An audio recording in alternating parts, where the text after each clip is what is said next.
We are gathered here together to remember and honor the life of Harriet Garson. God, teach us to treasure each day that we may open our hearts to your wisdom. Gladden us in the morning with your mercy. Let your graciousness be upon us. Establish the work of our hands, and may the work of our hands establish you. Grant unto us, O God, the strength of all the generations of our people who in the face of bereavement proclaimed, Adonai Natan v'Adonai Lakach, Yehi Shem Adonai Mevorach. Lord has given, and the Lord has taken away. Blessed is the name of the Lord. When I spoke with Gail about her mother, what came through is how resilient Harriet was. Harriet was born in 1927 in New York City. Her family later moved to Forest Hills, where she graduated high school. At Syracuse University, she met her husband, David Hoffman, and they moved to Cranston, Rhode Island. Harriet, being a warm and friendly person, never adapted to the coldness of the Northeast. When David's business was affected by the hurricane in 1955, they moved to Akron. Family moved with them as well, but their friends were also like family to them.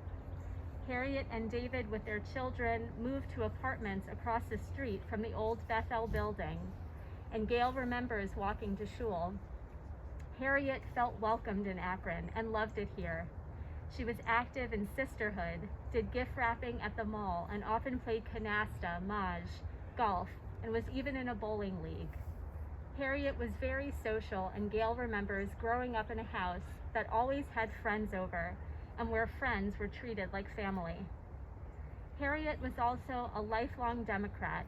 She volunteered for the party and worked for Hillary Clinton's campaign. With her dementia, this last election was a blur, but it is fitting that the last day Gail was able to see her mother was on Election Day. 1982 was a tough year for Harriet. In the span of 2.5 months, first her husband David had lung cancer and then a heart attack and died at the age of 56. Then, with no warning, her son Stephen died. There is a story in the Talmud about Rabbi Meir and his wife Beruria. After Rabbi Meir came home one Shabbat, she said to him, I have a question to ask you. He said to her, say your question. She said to him, before today, a man came and deposited something with me, and now he is coming to take it. Should we return it to him or not? He said, one who has a deposit with him must return it to its owner. She grabbed his hand, brought him up to that room, had him approach the bed, and took off the sheet upon which laid their 2 sons. When he saw both of them dead, laying upon the bed, he began to cry and said, my sons, my sons. Beruria said to Rabbi Meir, Rabbi, is this not what I told you? Do I not need to return the deposit to its owner? Like Beruria, Harriet showed such great resilience when she lost both her husband and son in such a short time span. Through the mourning could be seen in her eyes, somehow she put a smile on her face and moved on, still meeting with friends. No doubt Harriet saw the blessing of the next generation of her grandsons, and this must have helped her pull through the grief. As Gail had 2 babies at that time, Harriet was always over helping Gail with the kids. And Harriet's relationship with her grandchildren continued to be open and full as they grew up, as she felt free to call each grandson Zachary, Robbie, and David whenever she felt like it. And equally important, they all answered, or at least that's what I'm told. Gail even remembers when Harriet was on the phone betting with them when they were in college about who would win the game, Wisconsin or Ohio State. 6 to 8 years after the death of David, Harriet's first husband, she began dating the man who would later become her husband.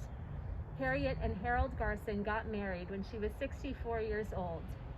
They might have connected over the grief of having both lost a child, but their life together was full of joy and happiness. They traveled all over the world and wintered in Florida. They were married for 15 years before he died in 2006. Like before, Harriet had great resilience and was able to move on, surrounded by friends, some of who were now also widows. Within the year, she had a meningioma in her brain and had to have it removed. Harriet lived on her own well until 2012, when after her 85th birthday, friends came over to Gail and let her know that she needed help. When she was moved to Stone Gardens in Cleveland, she continued to love Akron. After testing positive for COVID, but having no symptoms, Harriet died in her sleep early Tuesday morning. Though I'm sure that this Thanksgiving didn't feel the same without Harriet, I also know that you will remember how each year she pointed at the TV with the Macy's Day Parade, mentioning where her father's store had been. She has now been returned to him and to God. May her memory be for a blessing, and may she rest in peace, as we say together, Amen. Amen. Mark, Harriet's son-in-law, would like to say a few words.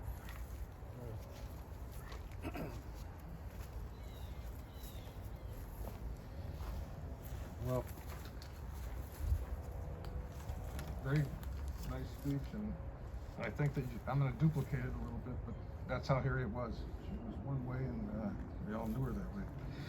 I just wanted to say, as a Harriet, my machatonim, but to me she was much, much more. Her first focus was always her family, her loving family, but her friends were not far behind, as the rabbi has said. They were always a main part of her life, very important, and her friends were valuable and precious all the time to her. Her close friends, she always termed best friends or dear friends. And I've seen this trait in Gail a lot too. She was a loving wife and a brilliant little sister to her sister Grace. And she was wise and wonderful mother to Gail and Stephen, a loving grandmother to Zach, Robbie and Takako, David and Marnie. She was also a cute, felling grandmother, great-grandmother to Lindsay, choked up to Kenzie, Lincoln, and Sydney, her grandchildren, great-grandchildren. She was the beautiful daughter of William and Rose Dreyfus. She was a true native New Yorker. She was born and bred in Forest Hills and actually went to Syracuse to continue her New York degrees. But she settled in Akron, where she became an amazing ardent Akronite. She was a thoroughly modern Millie mommy, as she was dedicated to her whole family. The loving wife of David was her hero she met at Syracuse. And they were married there, and then he went into the service and came back as her returning soldier, and then they moved to Rhode Island and got married. And as the rabbi said, they moved back to Akron, where they spent their whole lives. David also was a New Yorker, so Gail has good breeding. You just can't tell too much. Anyways, Harriet lived an exceptionally well-lived life. But as you have heard and know, it's about as difficult as one could get. After she lost David, the love of her life, at 56, 3 months later, while she was still grieving for David, her son Stephen died suddenly, just overnight. And she always would say to me, you know, I could have bared with this a little better if my husband was still alive, but he died first. So she was to go through that twice in such a short time. I think the first month Gail and she got together, all there was a lot of crying, and then she totally changed. She said, after the grieving from Stephen, she said, I'm not gonna let myself become a burden to my family, friends, or anyone I meet. She chose not to be a burden. And by utilizing her strong inner qualities of strength, kindness, and concern for friends and family, through tearing eyes, she always enjoyed golfing and friends and women's groups and sisterhoods. And it meant more to her because she knew that she could be missing all this, but she wanted to have life go on, and she would not be a victim. So she participated in a lot of sisterhoods and women's groups, social activities, canasta, excuse me, and through her convictions in politics and Jewish organizations and charities, she cared for other people immensely too, and this is how she lived her life. And with Harold, her second husband, also losing a son, I think it comforted her quite a bit too, as they could deal with this together. And I just want to close by saying, as was written in our Bible, the Old Testament, they have what they call the woman of valor. And I think that she fits this perfectly. She showed character. She didn't want to be a victim. She chose virtue and honesty and inner strength and thoughtfulness, along with caring and kindness, as she wanted to continue her life totally as a burden to friends and family. So whenever we had a good time with her, I realized that she fought through this, on a daily basis, and still had a wonderful life. But we love and remember you, Harriet, by cherishing and passing down your memories. You're our magnificent matriarch. We love you, and may you rest in peace. Amen. Robbie, Harriet's grandson, is going to say a few words.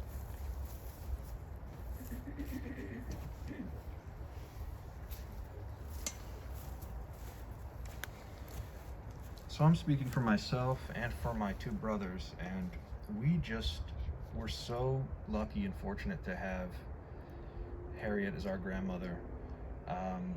She was just such a phenomenal person and such a unique person, and a strong person, a powerful person. Growing up, we didn't know or understand too much until we got older, the pain that she had to go through with the loss of her husband and son. And we wouldn't have known from our interactions with her. She was the strongest person I think that I can conceive of. She and my mom. I could never imagine having to go through such things and behaving with such strength of character, let alone going on with your life at all. We're so fortunate to have had her for so long. I'm 39 years old, and she's my last living grandparent, and I had the privilege of not only spending my childhood with her, but as I grew older, I think I got closer with my grandma. She had a wonderful sense of humor. I could joke with her about anything. I never saw her down. I would tease her a lot, and she and I shared a love for Frank Sinatra, and a lot of people my age tease me about liking Frank Sinatra, but not my grandma. We would listen to him in the car all the time, going to Skyway and Swenson's restaurants, which she loved and which I loved. I've got such fond memories growing up with her, spending time in Florida with her. She taught me, she on the spot asked somebody at a driving range to teach me how to golf. She would take us to sporting events and just dote on us with love at all times. She would teach me, I remember her teaching me vocabulary words for the SAT when I was very, very young. I think I was probably 10 or 11 years old, and I didn't care then, or even as I got a little older. But she just was always there. As we got older, and she was always very cool and with it. And when LeBron James became a big deal here in Akron, she was always talking about LeBron James. She would take my brothers and I to outside of his house, and she would always talk about him until her final days. And even in her final time, her final days at Stone Garden, which she was there for a number of years actually, I would love going to see her. It would have been enough to just love your grandmother, but we all liked her so much. She was just such a fun person to be around. And I would love to go see her and sit at the table with her and have her introduce me to all of her friends. And the friends side of things, she was the most social person I ever knew. It's remarkable that there's this many people here today in spite of everything going on in the world. but she knew more people. Everybody respected her and loved her. Just such a wonderful person, and well, have so many wonderful memories. And even if you all heard a dog barking a little bit ago, we brought a dog up here named Gracie, and every time she would see Gracie, she would comment on how that was her sister's name. And my wife, Takako, who went to go move Gracie right now, when she met Grandma, she just instantly felt a connection with her. She later did her hair for various events, and would to the day comments on how she was always so well put together. And I grew up thinking that all women my grandma's age looked and acted the way she did and was so well put together. Only to realize, no, she was just uniquely take care of herself. Takako always comments on her nails being done, and so Takako decided to, in following in Harriet's footsteps, she always tries to keep her nails done and looking nice, and that's something that she directly got from Grandma. And so we're so lucky to have had her in our life so much, and the influence she will leave us all. And Grandma, we love you so much, and you'll be missed so dearly. And my brother David wrote a little something as well. It is, I'll read it here. If there's one thing I knew about my grandma, it's that she loved us a lot. As a child, we'd spend a lot of time with my grandma. My earliest memories of my grandma are of her coming in from Akron and staying over at our house for the night. Once she was married to Harold, she wouldn't spend the night anymore, but that didn't mean we'd see her any less. When she wasn't in Florida for the winter, it felt like almost every other day that we'd either meet her and Harold at Corky and Lenny's, or we'd meet them halfway between Cleveland and Akron at the Outback Steakhouse. Even as I got older and wanted to spend more time with my friends and not my family, I don't have any memories being upset or annoyed that we'd be having dinner with my grandma again. And that's because I always enjoyed being with her. She was my #1 fan and made me feel happy. And no matter how far the distance from where we had just met her and our house in Pepper Pike, Corky and Lenny's was about 1 mile from where we lived, we absolutely had to call her as soon as we got home so she knew we were home and safe. If we didn't call like clockwork, the phone would ring within 5 minutes after our expected arrival time, and she'd be on the other end of the line, making sure we were home.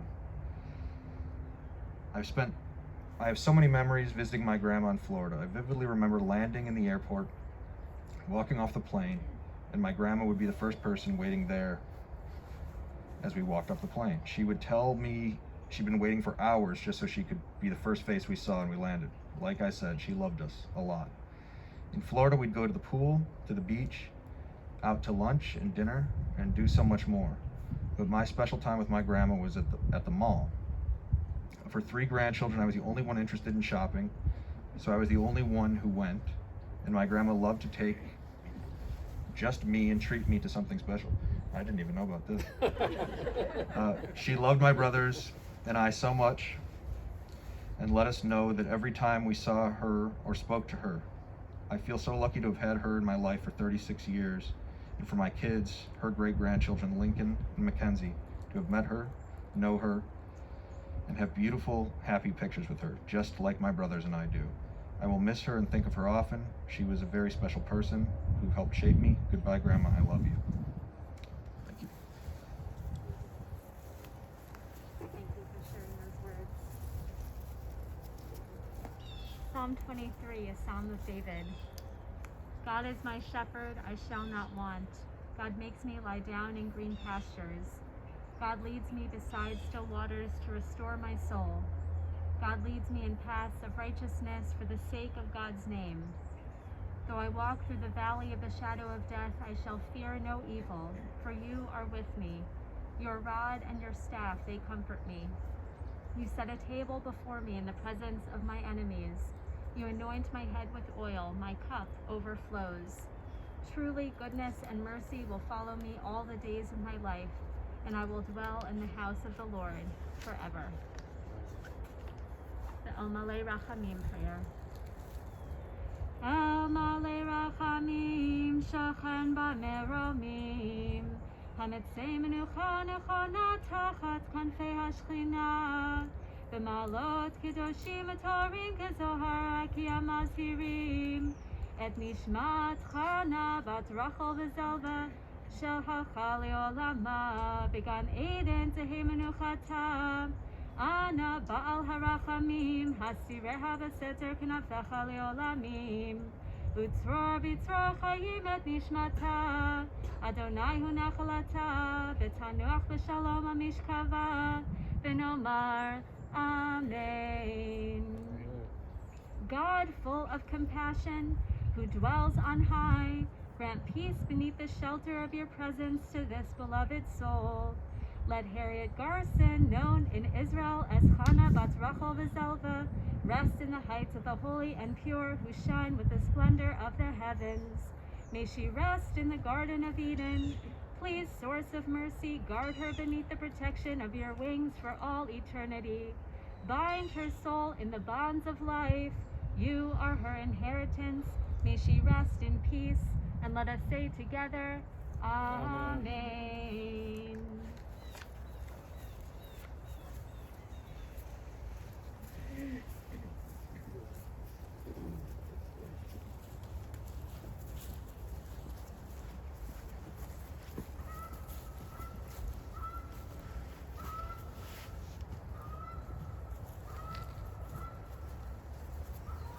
After the casket is lowered, I'm going to invite first the family and then anyone else who would like in order to put some dirt onto the casket. And we begin with turning the shovel upside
after Mark is done, if you want to step forward. Because of COVID, if you don't wish to handle the shovel, you may just take with your hand some earth. We have some wipes for you to wipe off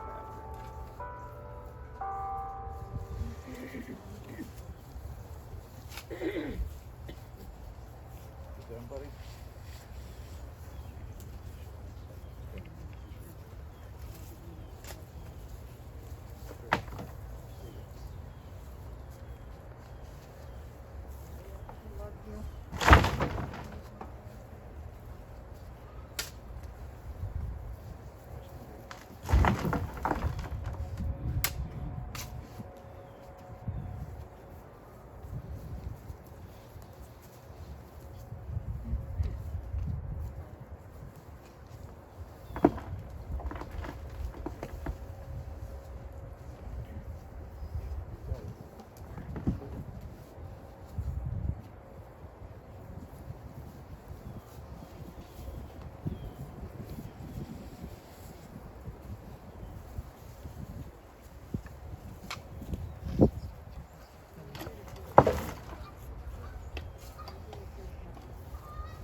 Le'ela min kol berchata v'shirata, tushbechata v'nechamata, damiran be'alma v'imru, amen. Yehi shlama rabba min shemaya, v'chaim aleinu ve'al kol Yisrael, v'imru, amen. Oseh shalom b'imromav, hu ya'aseh shalom, aleinu ve'al kol Yisrael, v'imru, amen. May the source of peace and peace to all who mourn, and comfort to all who are bereaved, as we say together, amen. This concludes concludes the service. This concludes our service. We're going to ask family and friends to return to their cars, please.